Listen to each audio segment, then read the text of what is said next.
name is Valerie and welcome back to the channel and video that literally nobody asked for. Today, I have been avoiding not really, but I've been avoiding to talk about this, but as you guys can see from the title, I'm going to be talking about Game of Thrones. I know that Game of Thrones ended like 3 weeks or 4 weeks ago, but honestly, when it ended, I had so many issues and opinions about it, but I didn't really want to like talk about it because I didn't want to seem hateful, but I don't know, I guess I just need like a platform to state my opinion on Game of Thrones because I have quite the amount of issues. And no, I'm not gonna be like fuck Game of Thrones or whatever because I still truly and genuinely appreciate the cast and crew and how big of a work nobody says that how much work they've put into Game of Thrones season 8, so I'm not gonna like shit talk about them. I don't think that that is fair. I think the cast did amazing. They were fantastic. I truly have to give it to them. Season 8 was still really aesthetically pleasing. That's not what you say about films, but I would say the cinematography was on top of its game. Everything was really good, even like the dragon CGI and whatever, even though I wish for more ghost CGI. I'm not gonna shit talk about that. I'm more gonna like focus on the writing and most especially the characters, because I feel like the biggest issues that I have with Game of Thrones is with the character assassination that happens in season 8. Boy, I have a lot to talk about. First of all, Game of Thrones used to be my favorite TV show because of how interesting and realistic it was despite being a fantasy TV show. I love how there are so many characters and how you follow all of these characters' perspectives and you kind of understand where they're coming from and why they want to achieve what they want to achieve. These priorities that different characters have, they all stumble into one another, and that's where the conflict happens, and I really love that. It is so unpredictable, and that's what makes Game of Thrones really special in my opinion, and I think that a lot of people agree with me on that. Like, that is one of the most special things about Game of Thrones. And also, the characters in Game of Thrones, they're all very interesting in my opinion because they're all morally gray. I wouldn't say that any character in Game of Thrones is like fully a good guy or fully a bad guy. Well, no, you have Ramsay and Joffrey, but like most of them, they're morally gray, I would have to say. Even Jon Snow, he isn't a fully good guy either. And so yeah, all of the characters in Game of Thrones, they're all very complex, and that's what makes it so good. But I think that season 8, it lacked that so much. So that is what I'm going to be talking about today. The character assassination in season 8 of Game of Thrones. Whoa. So I'm going to like go into each characters one by one that I want to be talking about. So let's get into it. The first character that I want to be talking about is my boy Jon Snow. Jon Snow has never been like my favorite character or whatever, but he's always been one of my favorites. He is really charismatic, I have to say. I really enjoyed it when he choked Littlefinger in the dungeons. That was such a good scene. I think Jon Snow's character was completely reduced in season 8, and I hate it so much. First of all, we're going to be talking about Jon Snow's lineage. I think Jon Snow's lineage is one of the main points in Game of Thrones from the very beginning of season 1 up until like season 7. Like, you know, it was so wonderfully crafted and it was just so good. You know, I remember that one scene in the end of season 6, like they revealed his true parentage, and it was so good.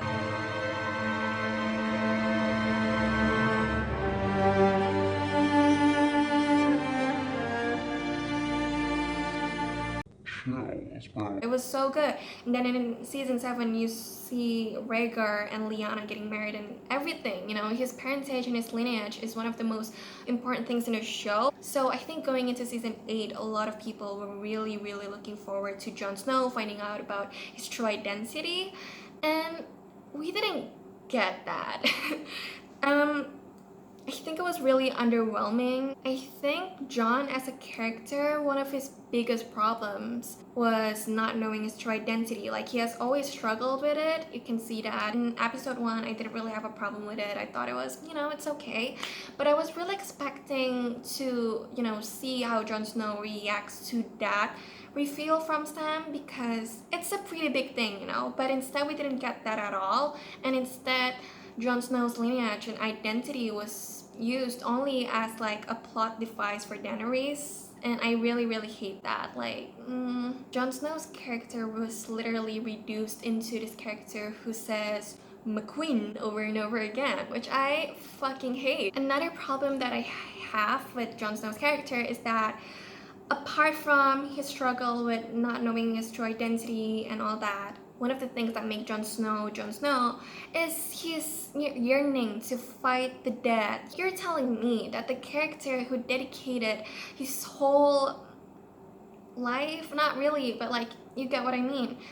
This character who's always been about fighting the dead, he didn't even get to fight the Night King. It was stupid. Like, yeah, I get it. He was the chosen one. Like, without him, all of these people wouldn't get her and fight the dead. I get it. He plays an important role, but like, I am just so unsatisfied with him in the Long Night episode. We didn't get anything apart from him screaming at a dragon, which was kind of unnecessary if you ask me. I really don't have a problem with Arya killing the Night King. After all, Arya is my favorite character, but at least give us one fight between Jon and the Night King. It's well deserved. Everyone's been waiting for that, but we didn't get that at all. And I think during the promo of season 8, the writers or the creators, I don't really remember, they said that there would be a scene between Jon and the Night King that was going to be more powerful than the one that they had in Hardhome, and I was really looking forward to it because the scene between Jon and the Night King in Hardhome was really powerful. But boy, we didn't get that. If they were referring to that one scene where Jon was like chasing the Night King and then the Night King just like did this and raised the dead, that ain't powerful, They ain't powerful enough. I don't need Jon to kill the Night King, but I want Jon to face the Night King in any type of way. You know what I mean? I think that Jon deserved that as a character. And speaking about the Night King, we are also going to be talking about the Night King. I think the Night King is one of the most butchered characters in season 8. Bro, I get that he's the villain, but I honestly want justice for the Night King. He was this character who's been so anticipated. They build up this villain character from the very beginning of Game of Thrones. Like, literally the first scene in Game of Thrones was a scene about the Night King, and basically he's the main villain. Like, all this time I've always thought that the Night King was the main villain instead of Cersei. Like, yeah, Cersei is one of the antagonists, but not the true villain. I think like the true threat and enemy is the Night King, but they completely reduced him into a one-dimensional villain, which I really hate. There were so many intriguing and interesting aspects to the Night King that we didn't get at all. I just really hate it, I was really expecting a lot from the Night King. I was really hoping for like a reveal of his true motives, his background, his drive to go after the living and everything. He could have been like this complex and dimensional character, but instead we get like this one-dimensional villain trope who only goes after the living for no reason at all. We didn't even get like an explanation for the spiral symbol. Like, what was that? Listen, I have no problem with Arya killing the Night King, but he literally took down a dragon in season 7 only to be killed by Arya in one single attempt. The scene of Arya in the library was trying to like show us of how stealthy and quiet Arya is, but Arya was literally screaming when she jumped at the Night King, and you're telling me that nobody in the army of the dead even bothered to like stop her? It just didn't make any sense. The Night King deserved better. So I want justice for the Night King. Night King rights.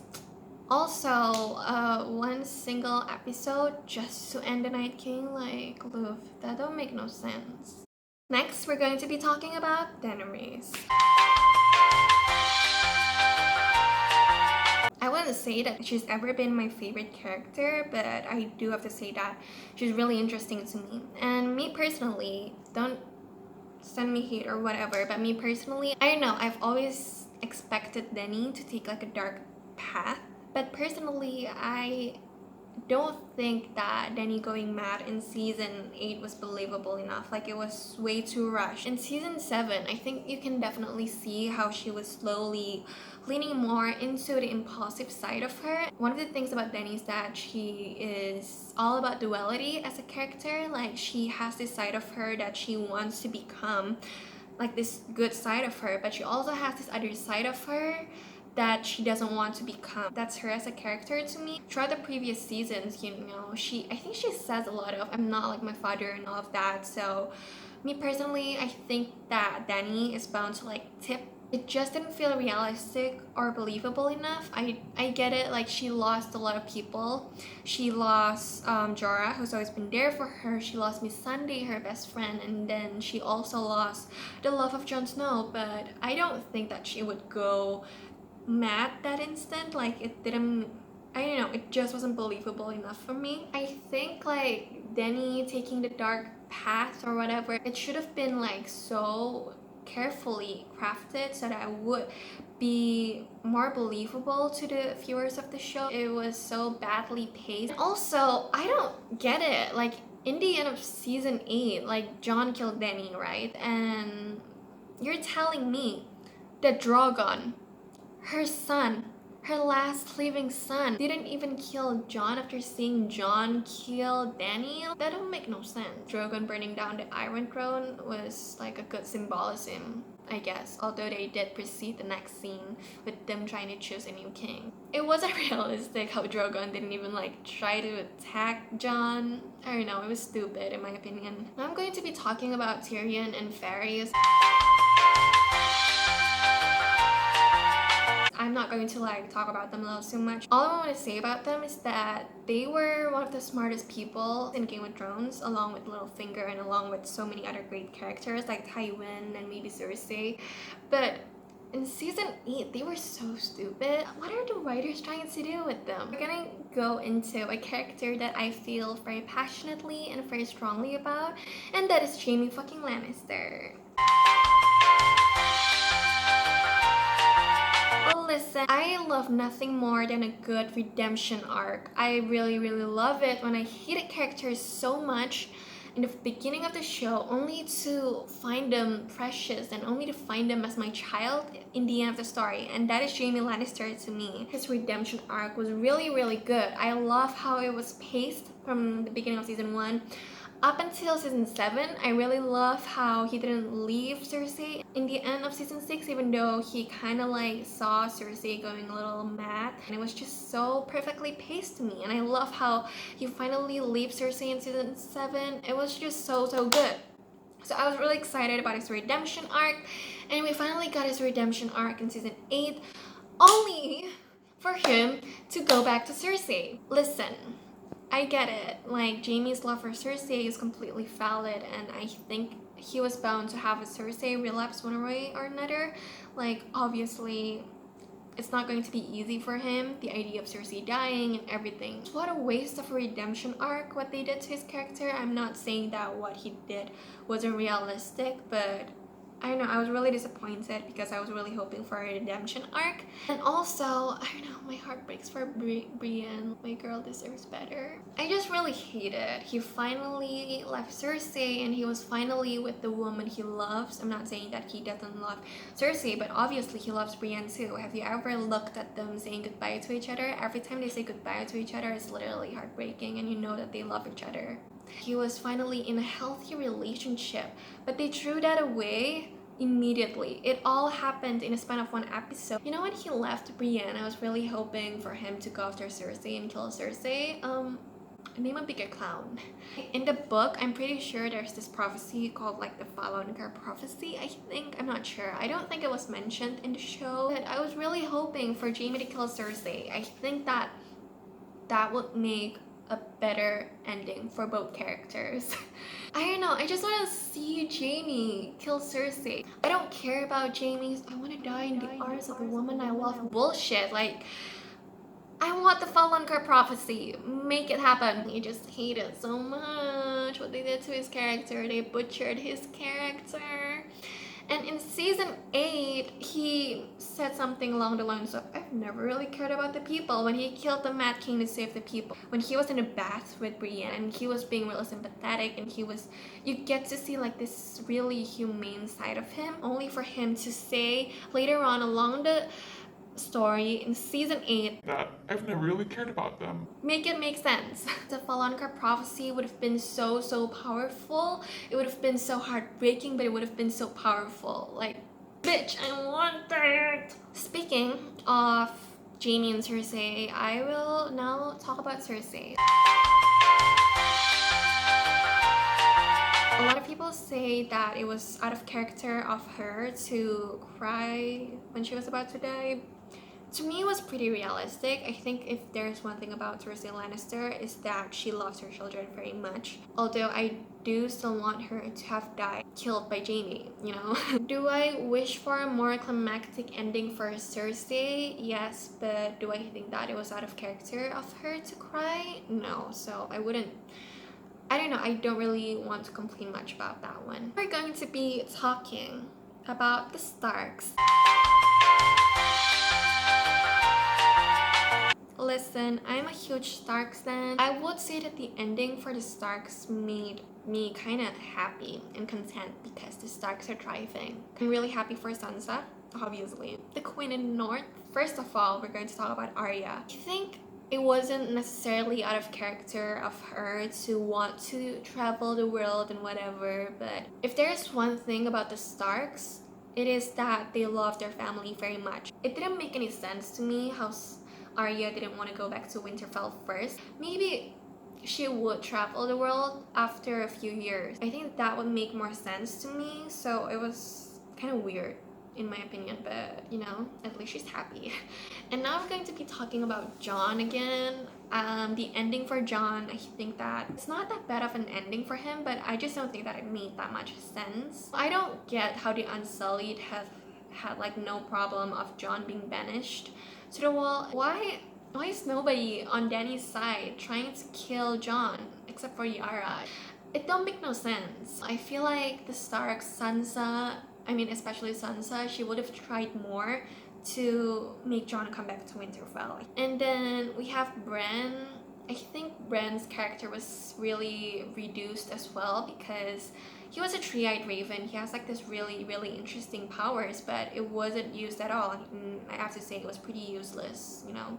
And I really hate that because it could have been more helpful, more useful. He could have had like a really interesting storyline, but he didn't. That scene in The Long Night where he walked into the Raven, we didn't get an explanation for that. Like, what was he doing? Was he just watching them fight? Like, bitch, what the fuck? I find it weird how Bran is like the king. I get it, he's, you know, he knows everything and all of that. Bran has showed no single sign of having any leadership skills in Game of Thrones, so I just don't think that it made that much sense for him to become king. And in the previous episode, I think he told Tyrion directly he didn't desire to become a leader anymore, so it didn't make any sense to me. Going back to Sansa, I really love her ending. I think it was the one thing done right. Like, I'm not gonna complain because I love Sansa so much. But I think it was kind of weird how in the meeting, like the last meeting, Sansa was like, yeah, but listen y'all, the North's going to be independent from now on. And nobody else in the room complained or protested about that. Nobody else in the room demanded for their own independence. Wouldn't they want independence as well? It just didn't make sense to me and it wasn't realistic enough. Also, you know how Samuel made like this history book, you know, A Song of Ice and Fire, and Tyrion wasn't even in it. This man has been Hand of the King twice and he wasn't in the history book. Like, it didn't make sense.